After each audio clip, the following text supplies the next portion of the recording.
Brazil ছন্দময় ফুটবলে ফিরে এসেছে। ব্রাজিলের সাম্বার ডান্সে আজকে হাইটিকে উড়াইয়া দিল। 3-0 গোলের ব্যবধানে ব্রাজিলের জয়।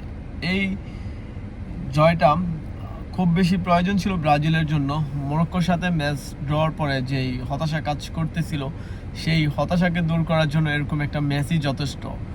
ফার্স্ট অধ্যায় ভিনিসিয়াস শু দেখতেছিলেন আপনারা, একের পর এক অ্যাটাক। প্রথম অধ্যায়ে ভিনিসিয়াসের করা অ্যাটাকে যখন হাইতির গোলকিপার ব্যাক করে বলটা, তারপরে দেন ম্যাথুস কনহার প্রথম গোল, তারপরে দেন কিছুক্ষণ পরে কাউন্টার অ্যাটাক থেকে ম্যাথুস কনহার দ্বিতীয় গোল।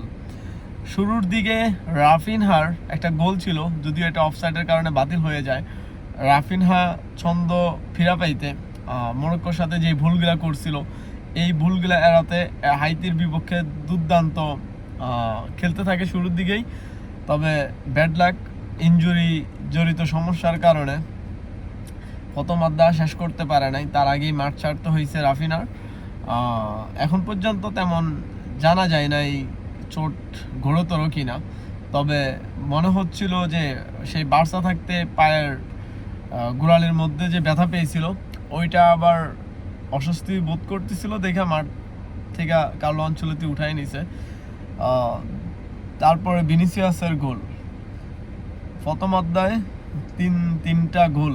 দ্বিতীয় অধ্যায় শুরু থেকেই ভিনিসিয়াস অ্যাটাক করতে থাকে। তারপরে দেন ভিনিসিয়াসকে উঠাইয়া গ্যাব্রিয়েল মার্টিনেল্লি নামে, এনরিক নামে।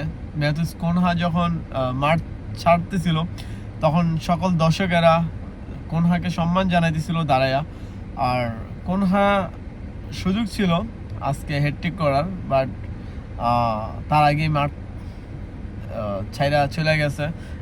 কার্লো আনচেলত্তি চায় নাই যে কোনো রিস্ক নিতে, তার জন্যই প্লেয়ার চেঞ্জ করে দিছে। এনরিকের প্রথম গোল ওয়ার্ল্ড কাপের মধ্যে, এই গোলটা অফসাইডের কারণে বাতিল হয়ে যায়। তাহলে এই এন্ট্রিটা এনরিকের স্মরণীয় হয়ে থাকতো। দুর্দান্ত একটা জয় ব্রাজিলের। আসলে যারা নাকি অনেক বেশি চিন্তিত ছিলেন মরক্কোর সাথে ম্যাচটা ড্র করার পরে, মোটামুটি স্বস্তিতে থাকতে পারেন। আর আমরা হয়তো নকআউট পর্ব থেকেই নেইমার জুনিয়রকে পাবো।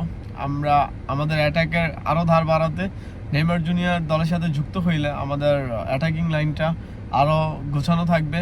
আর একটা নাম যদি না বলেন নাই হয়, যেই লুকাস পাকয়তাকে নিয়ে ওয়ার্ল্ড কাপের আগে যে কথাগুলো ছিল, বাট বরাবর লুকাস পাকয়তা জাতীয় দলের জন্য দুর্দান্ত। পুরা মিড লুকাস পাকয়তা, বুইনো গুইমারেজ, ক্যাচেমিরো ফার্স্ট 11-এ ছিল, বাট ক্যাচেমিরোর চেয়েও লুকাস পাকয়তা, বুইনো গুইমারেজ দুর্দান্ত ছিল। বাট আমরা চাই লুকাস পাকয়তা তুমি এভাবে উঠতে থাকো। অসাধারণ অ্যাটাকে হেল্প করে লুকাস পাকয়তা।